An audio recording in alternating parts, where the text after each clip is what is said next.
Awal mula terbentuknya Kerajaan Singosari.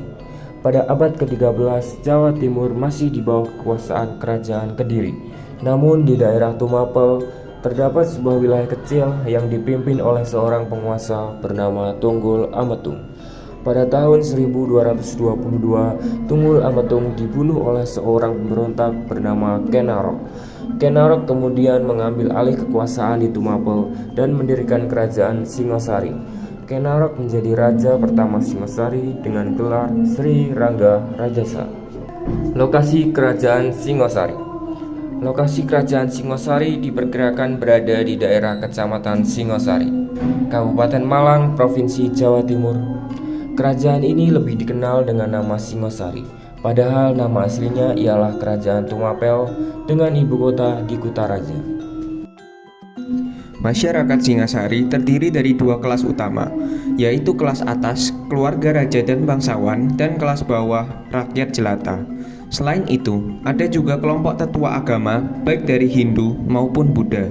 Kehidupan sosial dan ekonomi masyarakat Singasari sangat dipengaruhi oleh kepemimpinan rajanya. Pada masa Ken Arok, yang menjadi raja pertama dengan gelar Sri Rajasa Batara Sang Amurwabhumi, rakyat hidup dalam keadaan makmur dan sejahtera. Banyak daerah yang bergabung ke dalam wilayah Kerajaan Tumapel, nama asli dari Singasari. Namun, situasi berubah ketika Anusapati naik tahta pada tahun 1227. Raja ini kurang peduli dengan urusan kerajaan dan lebih suka berjudi, mabuk, dan sabung ayam. Akibatnya, kehidupan sosial dan ekonomi rakyat menjadi terabaikan dan menurun.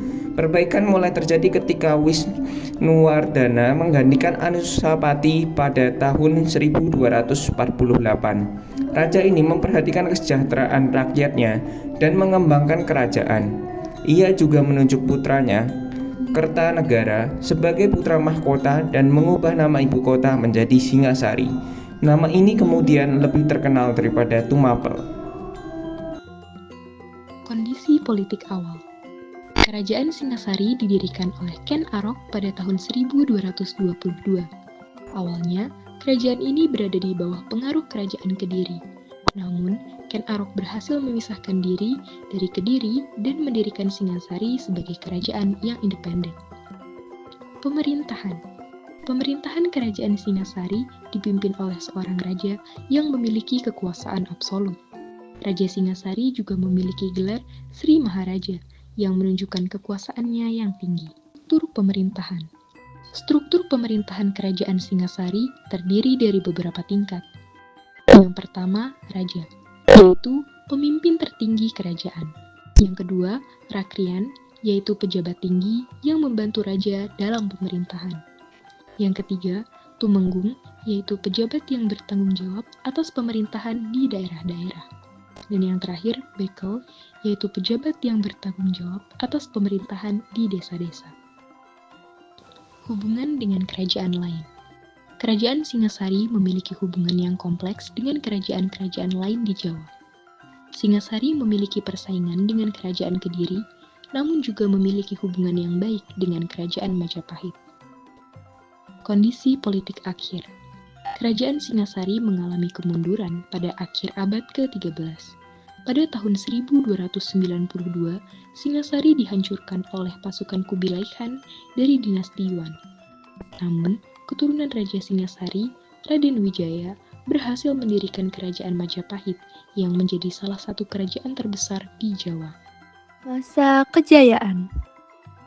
Singasari merupakan salah satu kerajaan besar di Jawa pada abad ke-13 Masehi. Masa kejayaannya dimulai pada pemerintahan Raja Ken Arok yang berhasil menyatukan berbagai wilayah di Jawa Timur dan kemudian dilanjutkan oleh Raja Wisnuwardana dan Raja Kertanegara. Raja Kertanegara merupakan raja terakhir Singosari yang terkenal dengan keberaniannya dan upayanya dalam mengembangkan agama Buddha serta melakukan ekspedisi ke wilayah lain, seperti Pamalayu yang bertujuan untuk memperluas wilayah kekuasaan dan pengaruh Singosari. Pemerintahan Raja Kertanegara, Singosari mencapai puncak kejayaannya.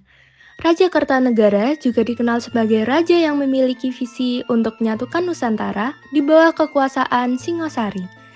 Ia melakukan berbagai upaya untuk memperkuat kerajaan dan meningkatkan pengaruhnya di kawasan Asia Tenggara. Salah satu contohnya adalah ekspedisi Pamalayu yang bertujuan untuk memperluas wilayah kekuasaan dan pengaruh Singosari di Sumatera.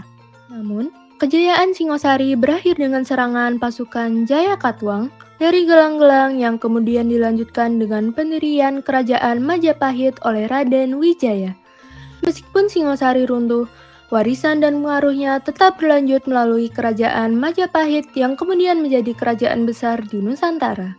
Kerajaan Majapahit yang didirikan oleh Raden Wijaya kemudian menjadi kerajaan yang sangat kuat dan berpengaruh di kawasan Asia Tenggara. Masa kejayaan Singosari juga meninggalkan warisan budaya dan sejarah yang sangat berharga bagi Indonesia.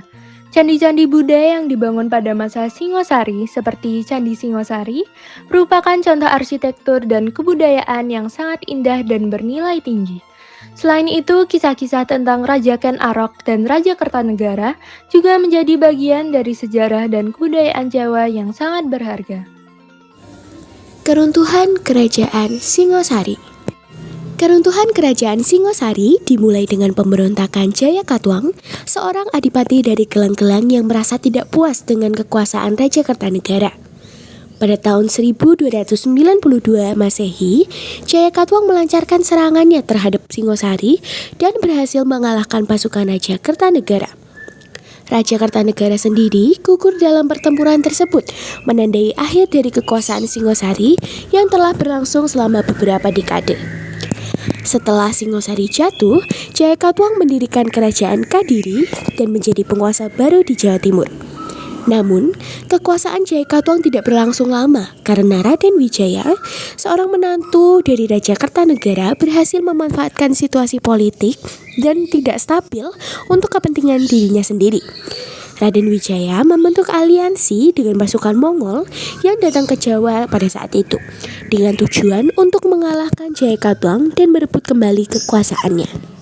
Pasukan Mongol yang dipimpin oleh Kubilai Khan telah tiba di Jawa dengan tujuan untuk menghukum Raja Kertanegara yang telah menolak untuk tunduk kepada kekuasaan Mongol.